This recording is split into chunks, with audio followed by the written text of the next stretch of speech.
e, se for preciso mais tempo, daremos também. Boa tarde a todos. Primeiro, eu gostaria de agradecer aqui ao deputado Edson Moreira, a todos os novos deputados, senhores e senhoras.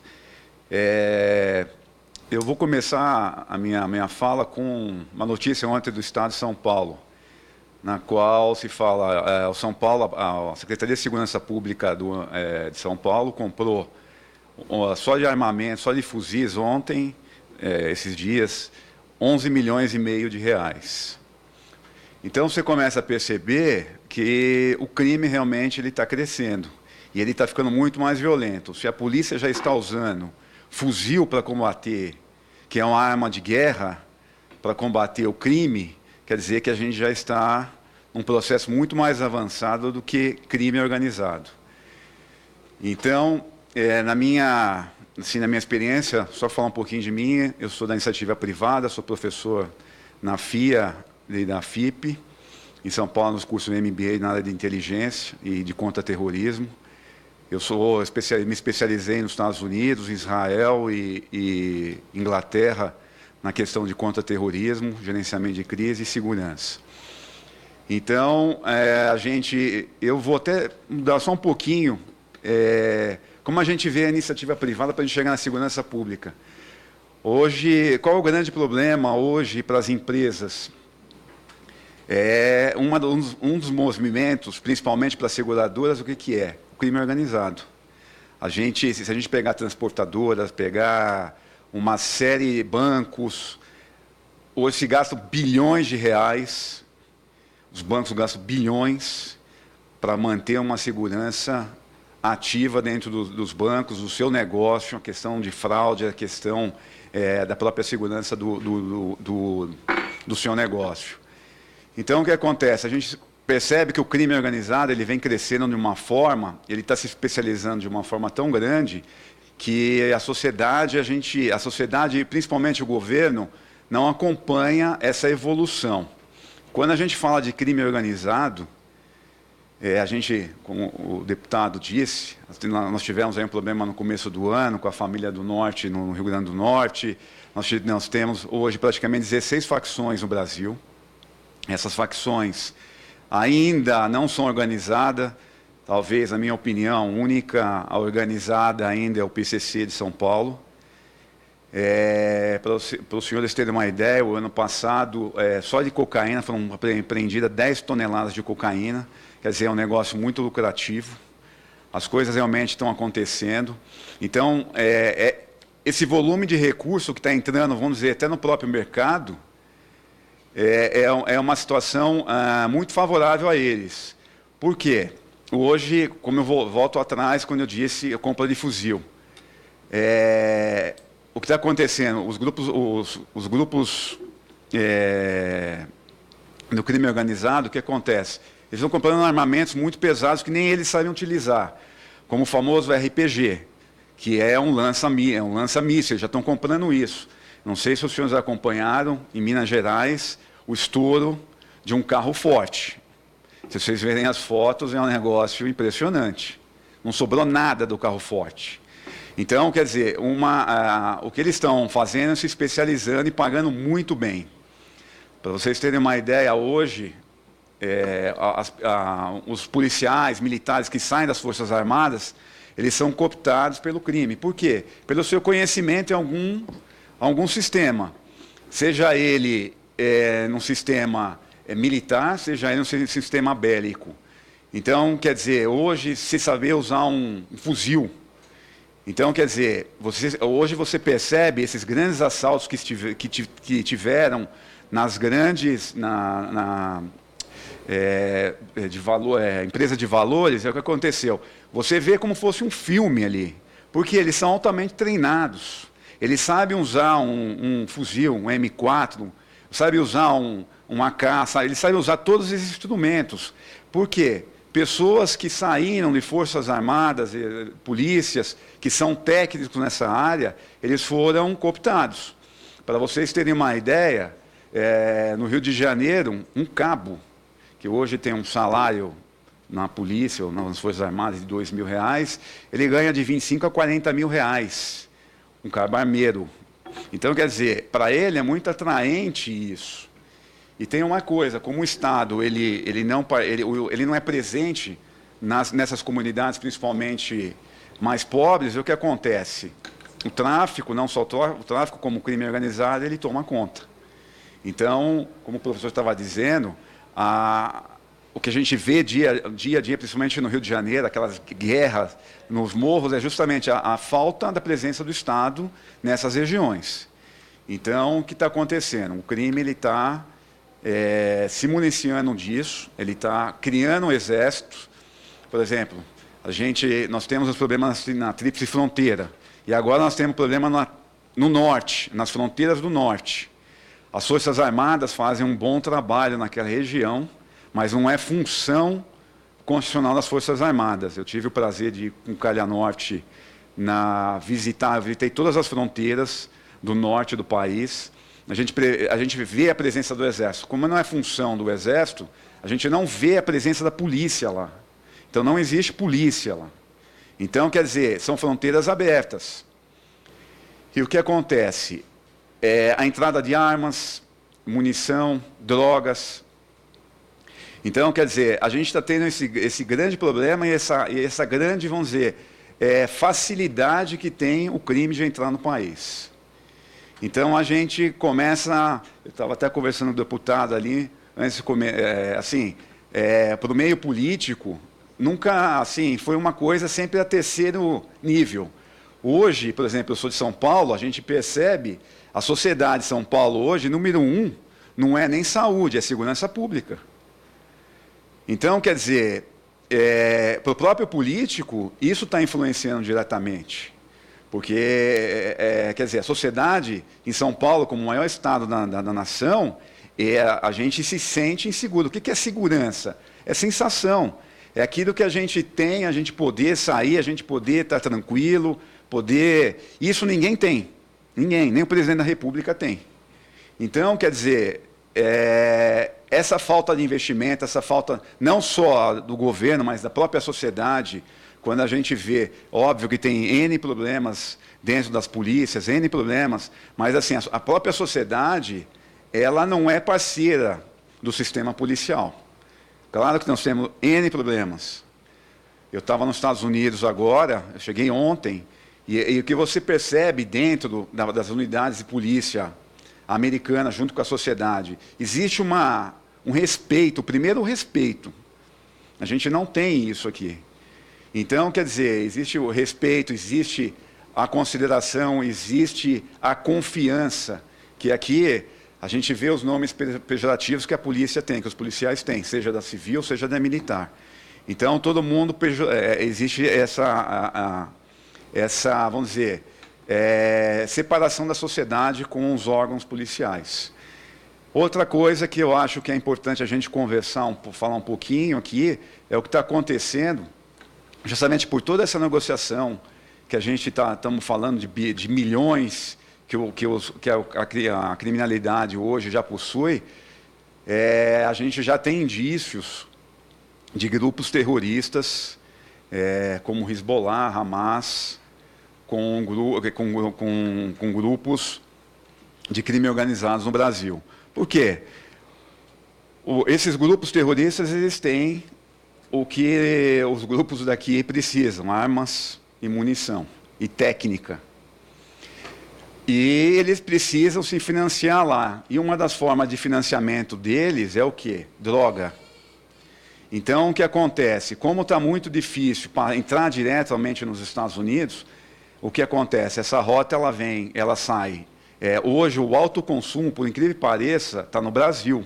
Todo mundo fala, não, está subindo para os Estados Unidos. Não. E para a Europa, não. E, infelizmente, o Brasil hoje, ele aumentou e muito o consumo de drogas no Brasil. Então, quer dizer, não está precisando fazer essa rota passando por baixo aqui do Brasil, subindo para os Estados Unidos e Europa. Só que existe um comércio disso, onde esses grupos compram muita droga. Então, o que acontece? Essa parceria, a gente não sabe o que está acontecendo, o que vai acontecer pelo país. O que a gente percebe a gente não tinha especialista no crime organizado em explosivo. Hoje nós temos. E bons. Está aí o grande caso que nós tivemos aí no Paraguai. Então, quer dizer, a gente já está exportando a criminalidade. Não sei se os senhores sabem, nós tivemos em 2015 um assalto em Zurique, na Suíça. E quem eram? Brasileiros. E eles fizeram todo, se você pegar todo o percurso do dinheiro, como o dinheiro é lavado e tudo, eles fizeram certinho. Eles fizeram o assalto em Zurique, num banco suíço. O que eles fizeram? Uma pessoa especializada em mercado financeiro lavou esse dinheiro para vir para o Brasil. E o que aconteceu? O governo americano, a Receita Americana, junto com o FBI, reconheceu esse recurso. Esse dinheiro, essa informação veio para o governo brasileiro, tomando atitude, ele foi preso na Suíça. Eram 4 pessoas, eles ficaram presos na Suíça. Agora tem uma moça que ela foi libertada, está voltando para o Brasil. Ela cumpriu a pena dela lá, vai cumprir, não sei se vai cumprir pena aqui no Brasil. Mas para vocês sentirem como o crime ele vem aumentando. Então, essa é uma preocupação que todos nós temos que ter, primeiro como cidadãos, né? Aqui como políticos, nós como professores, é uma coisa que a gente tem que pensar muito nisso, que está vindo pela frente. E a gente estava conversando ali, a segurança pública está falida. Eu concordo. Infelizmente, a gente tem que concordar com isso.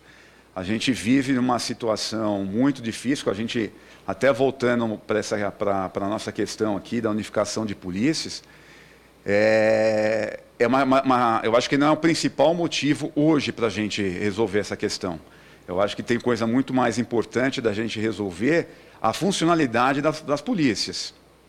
Quando a gente fala num ciclo completo de polícia, o que acontece? Realmente, essa rivalidade, vamos colocar assim, entre as polícias, leva ao quê? Leva à ineficiência das polícias. Então, quer dizer, como é que a gente pode ter um país, num estado, no próprio país, você ter 2 boletins de ocorrência? Então, você tem um boletim de ocorrência que é feito pela Polícia Militar e um boletim de ocorrência feito na delegacia. Então, quer dizer, por que não se unificar isso?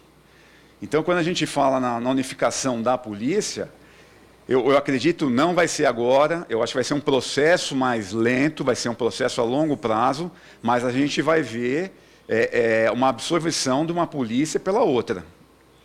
Eu acho, na minha opinião, nós vamos chegar porque assim, está ficando tão ineficiente o sistema, que vai chegar uma hora, a sociedade já está cobrando muito essa questão. Está cobrando e muito. Seja rico, seja pobre, seja quem for. Cobra bastante. E aí, como é que você vai fazer isso? Então, pela própria ineficiência, quando eu falo, a sensação da sociedade, ela é tão baixa que a gente vai chegar uma hora que o governo vai precisar mexer nisso. Eu também não acredito nessa unificação. Acho que é um processo ainda muito lento. Eu acho que a questão do ciclo de polícia é muito importante para ser muito mais ágil. O que eu percebo que falta muito é falta de gestão. A gente não tem gestão. Uma coisa que eu, assim, até como cidadão eu falo, eu acho que a vaidade dentro, principalmente dos comandos, é muito grande. Então, quer dizer, a gente não consegue fazer uma coisa um processo muito eficiente.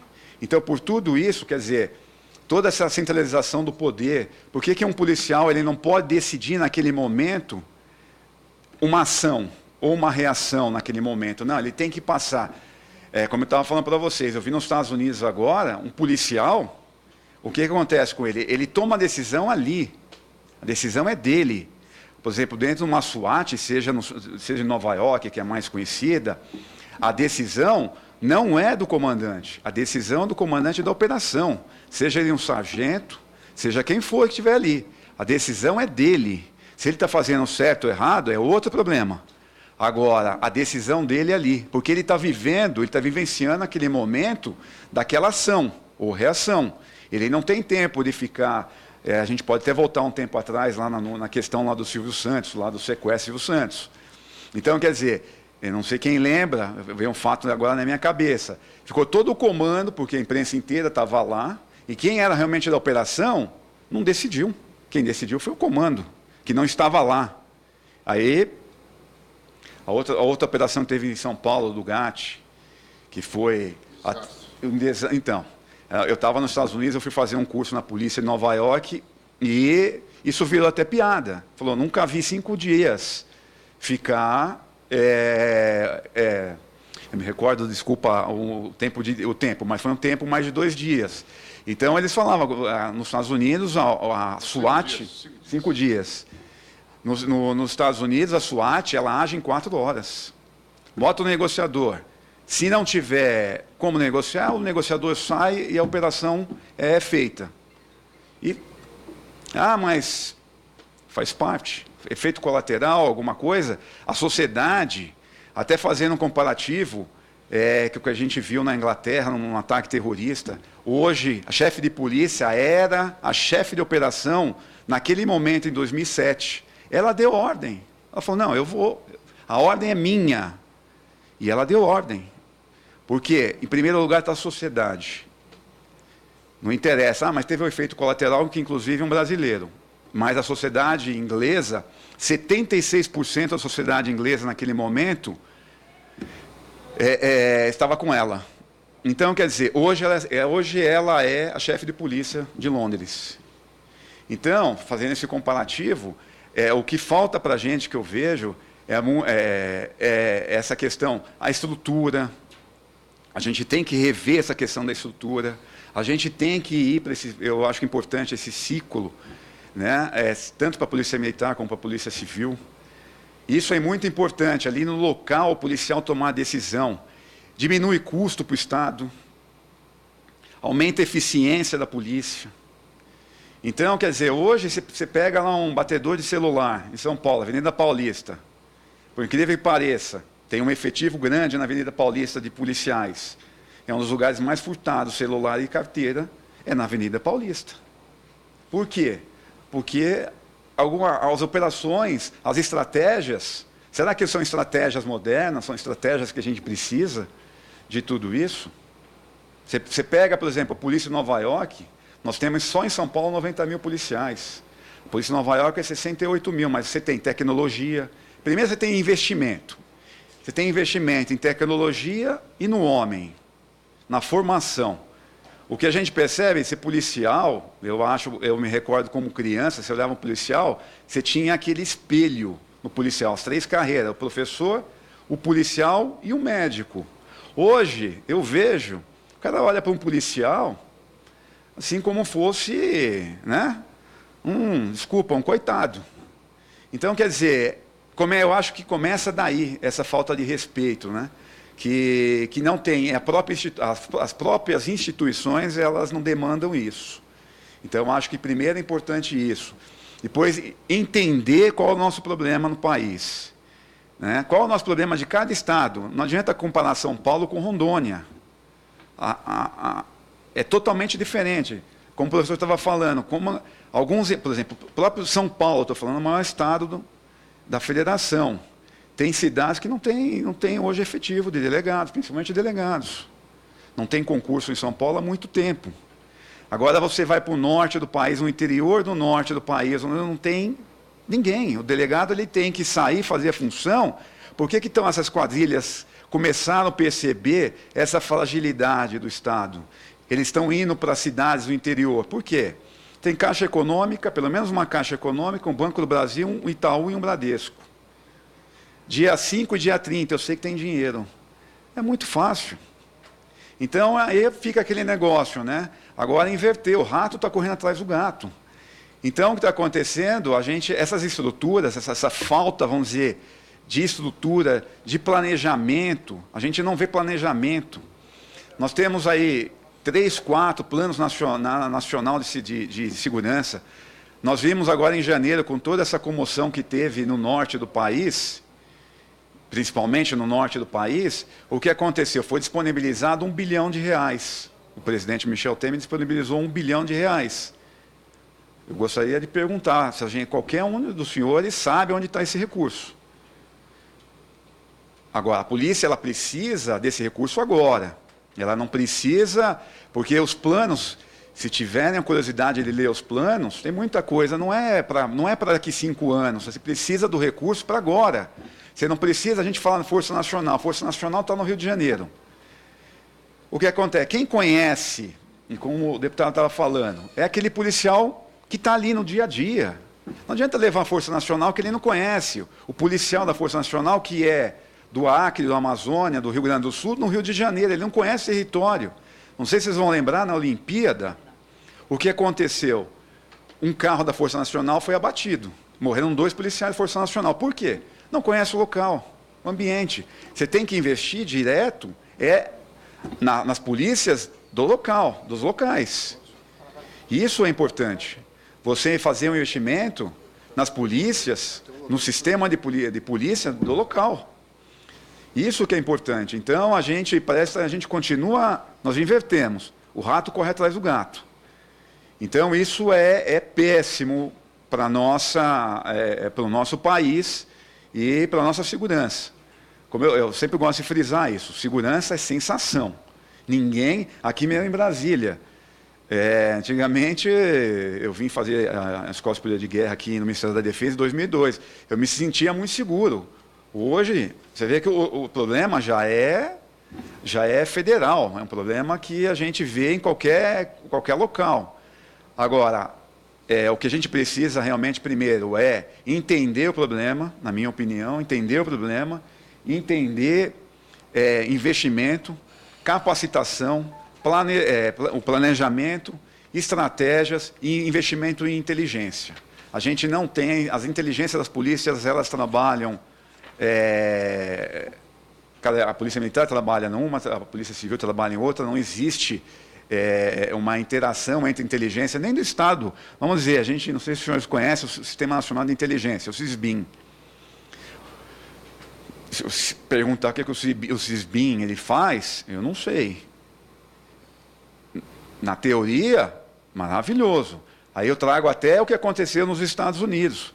Então, a gente fazendo uma comparação, quando os Estados Unidos teve atentado em 2001, foi uma situação interessante. O que aconteceu? O governo americano, quando tomou aquele ataque lá, um primeiro ataque dentro dos Estados Unidos. Os Estados Unidos sempre guerreou fora, nunca dentro. E o que aconteceu? Quando teve aquele ataque, o que os americanos pensaram? Falou, pá, furou tudo. E o que aconteceu? Foram atrás dos problemas. Qual que eram os problemas? O FBI não falava com a CIA não falava com o NSA, e tinha todos esses problemas. O que foi feito, o presidente Bush, naquela época? Ele criou a Agência Nacional de Inteligência. O primeiro foi o John Pontenegro. E o que ele fez? Ele reuniu todas as inteligências, vamos dizer, as inteligências abertas, são 14 agências de inteligência nos Estados Unidos. Então, o que aconteceu? Hoje, eles se falam, gostando ou não. Aqui no Brasil, a gente não percebe isso. Eu já participei de reuniões, ninguém fala nada. Então, quer dizer, a gente perdeu essa questão. Tem muitos profissionais bons nas polícias, em outros órgãos, claro, na própria agência, na BIM, Polícia Federal, e aí vai. Só que é o seguinte, não se integra. Qual o principal motivo? Na minha opinião, a vaidade. Começa aí. Eu não falo com você porque você é tal e tal, não vou te passar.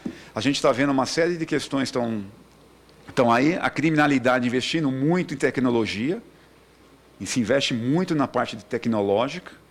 Então, por quê? Eles estão percebendo que isso está trazendo benefícios para ele. Por que a gente não começar a fazer algumas coisas que não se faziam, escutas? Por quê? Eles têm investimento, eles têm muito dinheiro. Então, o que eu preciso? Eu preciso de pessoas especializadas, o recurso eu tenho. Eu só preciso saber o que eu vou fazer com essa informação. Então, como que o Estado está fazendo aí? Então, quer dizer, a gente precisa trabalhar essas questões e realmente, só para finalizar, eu acho que acabou o meu tempo, eu acho que a sociedade, tanto o Congresso Nacional, fazendo um trabalho desse, acho que é muito importante, e eu acho que, principalmente, eu acho que a gente tem que ir para frente, não ficar de lado.